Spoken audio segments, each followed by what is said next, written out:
Hello students, welcome to this video. This Raj from B Educare. CLAT 2026 का result आ चुका है। सबसे पहले कॉन्ग्रेचुलेशंस। एंड रिजल्ट आने के बाद का जो प्रोसेस होता है वो हम इस वीडियो में डिटेल में समझेंगे। तो ये जो पूरा का पूरा एडमिशन काउंसलिंग प्रोसेस है, इसको consortium of national law universities ने पूरा इंस्ट्रक्शन दिया है। मैं आपको फटाफट बताऊंगा ताकि आपको बहुत ज़्यादा इसको समझने की कोशिश ना करनी हो। सबसे पहले आपको लॉगिन करके देखना है आपके पोर्टल पर कि आप एलिजिबल हो या ना हो। जनरली एक सीट के पीछे कुछ 5 स्टूडेंट्स को कॉल जाते हैं, ठीक है। So if you are eligible, अलग अलग इसके अंदर रैंकिंग्स होते हैं, अलग अलग कोटाज होते हैं, अलग अलग कैटेगरीज होती है, ठीक है। तो इफ़ यू आर एलिजिबल तो आपको एक मैसेज भी आया होगा, ईमेल भी आया होगा, ठीक है, इनविटेशन जिसको बोलते हैं कि you are eligible for the admission counselling process. और अगर किसी रीजन से आपको एसएमएस या ईमेल नहीं दिख रहा है तो लॉगिन करके आपके पोर्टल पर देख लो, आपको दिख जाएगा, ठीक है। तो ये आज से चालू हो चुका है। ये जो एडमिशन प्रोसेस है, जो फर्स्ट रजिस्ट्रेशन है, ये कब तक है? 27 तारीख तक है। तो we have around 10 days in our hand, ठीक है। डॉक्यूमेंट्स के ऊपर हमने ऑलरेडी एक वीडियो बनाया था, तो वो आप एक बार देख लीजिएगा। मैं आपको फटाफट यहाँ पे डॉक्यूमेंट्स बता भी देता हूँ। 10th का मार्कशीट, 12th का मार्कशीट। 12th का मार्कशीट नहीं है, घबराने की कोई ज़रूरत नहीं है, क्योंकि वो बाद में भी सबमिट आप कर पाओगे। एडमिट कार्ड, रिजल्ट कार्ड, आपको एक कैरेक्टर सर्टिफिकेट लेना होगा आपके करेंट या लास्ट कॉलेज से, और माइग्रेशन या फिर ट्रांसफ़र सर्टिफिकेट, और अगर आप कैटेगरी से बिलोंग करते हो तो उसका सर्टिफिकेट आपको देना है, ओके। या फिर आप PWD से हो, EWS से हो, ओके, या फिर आप डोमिसाइल के अंदर, स्टेट डोमिसाइल जो होता है उसके अंदर किसी कॉलेज में अप्लाई करें तो उसका सर्टिफिकेट आपको देना होगा फॉर UG कोर्सेज, ठीक है। तो ये रह गए हमारे डॉक्यूमेंट प्रोसेस का steps. Now this is very important. Step 1, आपको NLUs के प्रेफरेंसेस देने होंगे, ओके। अब प्रेफरेंसेस देना मतलब क्या होता है? देखिए, we all know Bangalore is on top, ये हम सबको पता है कि best law college as per NIRF ranking is Bangalore. But क्या हर एक स्टूडेंट का ड्रीम है बैंगलोर जाना? 99% का यस। एंड हो सकता है कोई स्टूडेंट ऐसा हो जो बोले नहीं, मैं मुंबई से हूँ, मुझे मुंबई में ही रहना है, मुझे बाहर नहीं जाना है। तो ये जो NLU प्रेफरेंसेस हैं, ये आप डिसाइड करोगे कि कौन सा कॉलेज आपके लिए टॉप पे होना चाहिए। तो no need to find in ranking, वो आप रैंकिंग को एज अ रेफरेंस आप देख सकते हो, बट आप डिसाइड करोगे। हो सकता है कोई स्टूडेंट ऐसा है जो महाराष्ट्र में है, वो बोल रहा है मेरा पहला प्रेफरेंस है मुंबई, दूसरा है नागपुर, तीसरा है औरंगाबाद। तो ये स्टूडेंट डिसाइड कर रहा है। कोई स्टूडेंट ऐसा हो सकता है जो पटना से, तो वो बोल रहा है मेरा फर्स्ट प्रेफरेंस पटना है। तो आपको इस हिसाब से जो कॉलेज आपको पहले नंबर पे चाहिए वो कॉलेज आपको पहले नंबर पे रखना होगा। फिर सेकंड, थर्ड, फोर्थ, इस प्रकार से आपको रखने हैं। मिनिमम कितना रख सकते हैं? 15। मैक्सिमम सारे NLUs, we all know Delhi इसके अंदर नहीं आता, तो बाकी के जो NLUs हैं सब इसके अंदर आप रख सकते हो, ठीक है। आप सीट देख लीजिएगा, तो सीट का मैट्रिक्स ऑलरेडी जितने भी यूनिवर्सिटीज़ हैं उनके पोर्टल्स पर या ब्रोशर में देखने को मिल जाता है, ओके। अब ये हो गया हमारा पहला NLU प्रेफरेंसेस डालने का। इसको आप चेंज भी कर सकते हो। मान लीजिए आज अभी आपने डाला, पर आपको लग रहा है चेंज कर सकते हैं, पर कब तक चेंज कर सकते हैं? जब तक ये डेट है। एक बार वो हो गया, उसके बाद कोई भी चेंजेस देखने को आप चेंजेस नहीं कर पाओगे। अब होगा कैसे? मान लीजिए आपने ऐसे 3 कॉलेजेस डाल दिए, 1, 2, 3, ऐसे 15 डाल दिए। अब ये ध्यान दीजिएगा, मान लीजिए आपको 3rd नंबर का कॉलेज लग गया। अब इस केस में देयर आर फ्यू ऑप्शंस, ठीक है। ऑप्शंस क्या क्या होते हैं? If you are happy with this college allocation, okay, मान लो आपने यहाँ पे बैंगलोर रखा, भोपाल रखा, हैदराबाद रखा, और भी ऐसे काफ़ी सारे कॉलेज आपने नीचे रख दिया। अब ये मान लीजिए यहाँ पे हैदराबाद है, वो आपको मिल गया। इफ़ यू आर हैप्पी तो आप क्या करोगे? सेलेक्ट करोगे जो इनके लैंग्वेज में है फ्रीज करना, ठीक है। तो मैं आपको फ्रीज बता देता हूँ एडमिशन प्रोसेस का। फ्रीज करना, फ्रीज मतलब you are happy with this particular college, आप उसमें फ्रीज कर दोगे। एंड इसका मतलब ये भी है कि डेफिनेटली एक बार आप फ्रीज कर दिए तो you are not interested in participating in the further rounds, तो आप वहाँ पे जाके फ्रीज कर दियो, कॉलेजेस को फीस दे दोगे, डॉक्यूमेंट्स दे दोगे, and that's it, status update कर दो, pursuing LLB from this college. ठीक है, अब मान लीजिए यू आर नॉट हैप्पी। ठीक है, तो हम यहाँ पे आ जाते हैं सीरियल नंबर समझने के लिए 1 2 3 वाला। अब you are not happy, that means you are looking for the better option. अब यहाँ पे जो बेटर ऑप्शन है ये सिर्फ ऊपर ही जा सकता है, you can move only up. आपने रखा मुंबई 6वें नंबर पर, अब आप बोलोगे मेरे को मुंबई मिलना चाहिए, तो नहीं मिलेगा, उसको चेंज नहीं कर पाओगे। तो आपको फर्स्ट प्रेफरेंस पे जो कॉलेज चाहिए that only you have to keep. ठीक है, तो आपको सबसे पहले वही कॉलेज रखना जो आपको चाहिए। तो 1 2 3 4 5 6, तो अगर 3 नंबर का कॉलेज मिला, यू आर नॉट हैप्पी, तो आपको फ्लोट करना होगा। फ्लोट का मतलब होता है इसको रिजर्व रख के, जैसे हमने देखा है ना पिक्चर्स में दिखाया जाता था कि कोई बस में सीट है, वहाँ पे हमने रुमाल रख दिया ताकि कोई और आके बैठ ना पाए।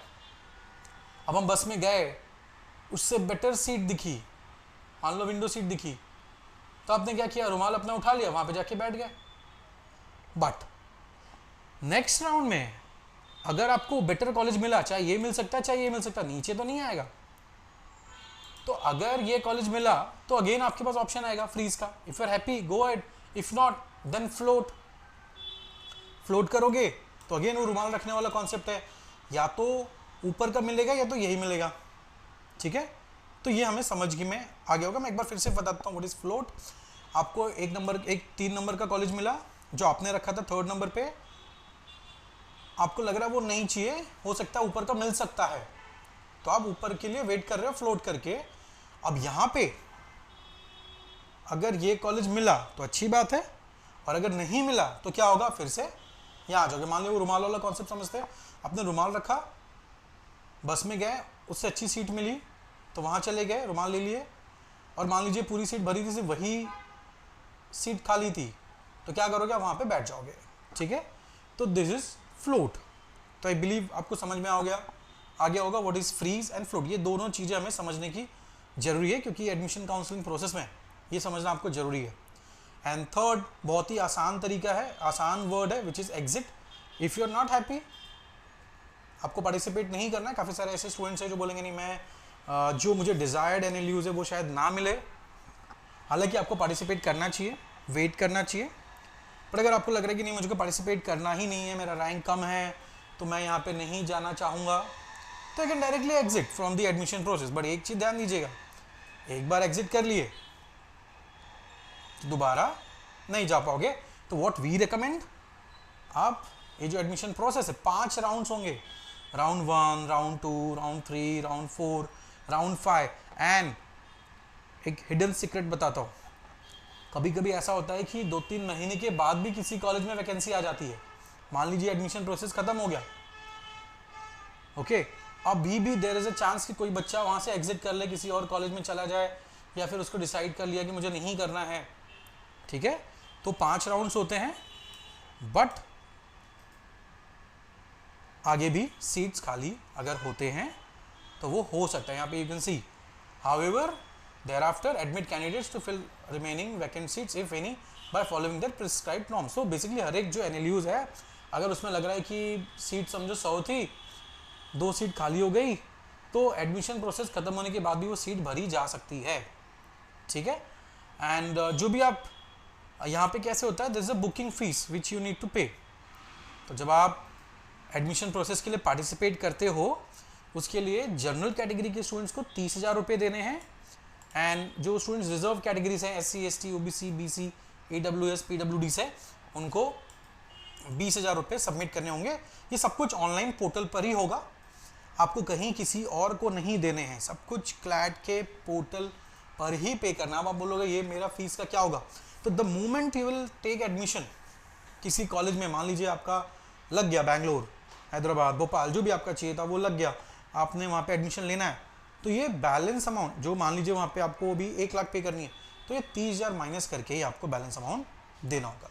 ठीक है, एंड आपने एक बार फीस पे कर दिया, अब किसी रीज़न से आपको एग्जिट करना है नहीं करना है, तो ये ध्यान दीजिएगा कि आपका 5,000 रुपये डिडक्ट हो गया, ठीक है।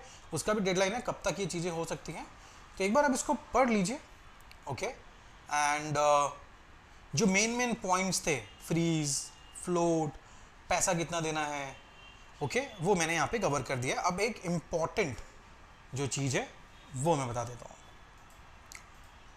रजिस्ट्रेशन। इसी को रजिस्ट्रेशन बोलते हैं कि और participating in the admission counselling process. एक इम्पॉर्टेंट चीज़, ये जो वर्ड यूज़ किया है काउंसलिंग, इससे हमें जनरली ये समझ में आता है कि कोई एक होगा जो हमारी काउंसलिंग करेगा, वो हमसे सवाल जवाब करेगा, हमारे क्वेश्चंस के आंसर करेगा। हालांकि ऐसा यहाँ पे कुछ नहीं होगा, it is just an admission process, ठीक है। तो काफ़ी सारे स्टूडेंट्स को लगता है ना कि मैम हमारी ये काउंसलिंग कब होगी, तो काउंसलिंग ऐसे देयर इज़ नो काउंसलर। हाँ, उनके कस्टमर केयर को आप कांटेक्ट कर सकते हो, ऐसे कोचिंग इंस्टीट्यूट आप हमारे स्टूडेंट हो, आप हमें भी कांटेक्ट कर सकते हो। अब क्या होगा, एक बार 27 तारीख तक ये पूरा का पूरा एडमिशन प्रोसेस चला, जितने लोग ने रजिस्टर किया इंक्लूडिंग द पेमेंट है, दिस इज इंपॉर्टेंट, पैसे नहीं भरे, आपको मोबाइल पे लैपटॉप पे दिख तो रहा है कि आपका एनएलयू कॉल आ गया है, और आपने अगर पैसे नहीं भरे तो वो वैलिड नहीं होगा। फर्स्ट जो अलॉटमेंट लिस्ट है कि इन स्टूडेंट्स का नाम आ गया है, वो जनवरी, न्यू ईयर, ठीक है, पूरा दिसंबर खत्म, आप यहाँ पे मस्त ब्रेक लीजिए, न्यू ईयर सेलिब्रेट करिए। 7 जनवरी को फर्स्ट एलोकेशन होगा। अब फ्रीज एंड फ्लोट करने का आपको समय दिया जाएगा, 7 से लेके 15, तो बेसिकली 1 हफ्ता आपको दिया जा रहा है। ये एक बार एडमिशन प्रोसेस खत्म होगा, फिर सेकेंड लिस्ट आएगी, ठीक है, जो 22 तारीख को आएगी। फिर आपको अगेन सेम ऑप्शन रहते हैं, तो बेसिकली सेम ही ऑप्शन चलते रहते हैं, अलॉटमेंट 1, अलॉटमेंट 2, अलॉटमेंट 3। तो ये उसके डेट्स हैं, जनवरी 29, थर्ड आएगा फरवरी 5 को, उसका पेमेंट करना होगा, फ्रीज एंड फ्लोट करना होगा 12 तारीख तक। एंड फिर जो कॉलेजेस की फ़ीस है, ये पूरा का पूरा जो है ये एडमिशन फ़ीस होता है, बट फिर जो कॉलेज को फ़ीस देना है, ठीक है, वो आपको यहाँ पे देना होगा, ये डेडलाइन होगी। एंड उसके बाद क्या होता है, ये जो फर्स्ट 3 राउंड्स होते हैं ना, वो एक साथ होते हैं, 1 2 3। अब चौथा जो राउंड है वो काफ़ी समय के बाद आता है। हमने यहाँ पे देखा थर्ड राउंड कब ख़त्म हुआ, 12 फेब को, ओके। एंड ये जो पूरा का पूरा एडमिशन प्रोसेस होता है, ये सारे बच्चे एडमिशन प्रोसेस में पार्टिसिपेट करेंगे, कुछ लोग नहीं करेंगे, कोई डॉक्यूमेंट का प्रॉब्लम आ सकता है, जो भी चीज़ें प्रॉब्लम्स आई, ये चलते रहता है अप्रैल 24 तारीख तक। और फिर सीधा मई में चौथी लिस्ट आएगी, उसका 2 तारीख का डेट है, 8 तारीख तक आपको पेमेंट करना होगा, फ्रीज एंड फ्लोट करना होता है। And publication of 5th and final allotment list आएगी 15 तारीख को, वो 20 तारीख तक चलेगा, ठीक है। एंड उसका पेमेंट करना होगा मई 30 तारीख तक। Generally second week of July में कॉलेजेस चालू हो जाते हैं। अब 30 तारीख तक, 30 मई तक ये एडमिशन प्रोसेस चलेगा, एज ए सेड। अब मान लीजिए 5वें राउंड के बाद भी कोई बच्चा कॉलेज से निकल जाता है, तो वो कॉलेज जो है वो इंडिविजुअल पर्सनल लेवल पे कॉलेज जो सीट खाली है उस पर एडमिशन ले सकता है, बेस्ड ऑन, जनरली जो होता है based on the allotment list पे ही वो एडमिशन्स देते हैं। तो इफ़ यू आर सीरियस कि नहीं मुझे एनएलयूज चाहिए ही, ठीक है, तब तक आपको बने रहना पड़ेगा, फाइन। सो आई बिलीव आपको जो पूरा का पूरा एडमिशन का फ्लो है, जो डेट्स हैं, डेट चेंजेस हो सकते हैं, वो आ जाएंगे क्लैट के ही कंसोर्टियम के वेबसाइट पर, ओके। डॉक्यूमेंट्स भी मैंने आपको बता दिया, फ्रीज, फ्लोट, नॉट इंटरेस्टेड एक वर्ड है which is kind of exit only, that means you are not, you don't want to participate, okay. मान लीजिए कोई आपको सीट मिला but you are saying you are not interested, तो आपका सीधा एडमिशन प्रोसेस से नाम हटा दिया जाएगा, ठीक है। तो ये मत करना, 2 चीज़ें आपको 2 बटन पे कभी भी क्लिक नहीं करना है, एग्जिट और नॉट इंटरेस्टेड में, क्योंकि ये करने से आप एग्जिट हो जाते हो, ठीक है। सो बाकी फ्रीज एंड फ्लोट, फ्रीज मतलब यू आर हैप्पी, फ्लोट मतलब you wish to look for the better option, ऊपर के ऑप्शंस में से, ओके। सो एक बार अब इसको पढ़ लीजिए, कोई भी आपके मन में क्वेश्चन होगा इसी वीडियो के नीचे कमेंट बॉक्स में आप डाल सकते हो। एंड 27 तारीख की डेट है, तो आप 1-2 दिन रुक जाइए, उसके बाद या फिर अभी भी पे कर सकते हो, उसमें कुछ ऐसा नहीं है कि जिसने पहले पे किया वही एलिजिबल है, ऐसा कुछ रूल नहीं है, आप कभी भी पे कर सकते हो, but just don't wait for the last date, क्योंकि लास्ट डेट अगर मिस हो गई, टेक्निकल प्रॉब्लम आ रहा है पोर्टल पर, तो तकलीफ में आप आ सकते हो। Fine, thank you so much, we wish you all the very best for the admission process. Thank you.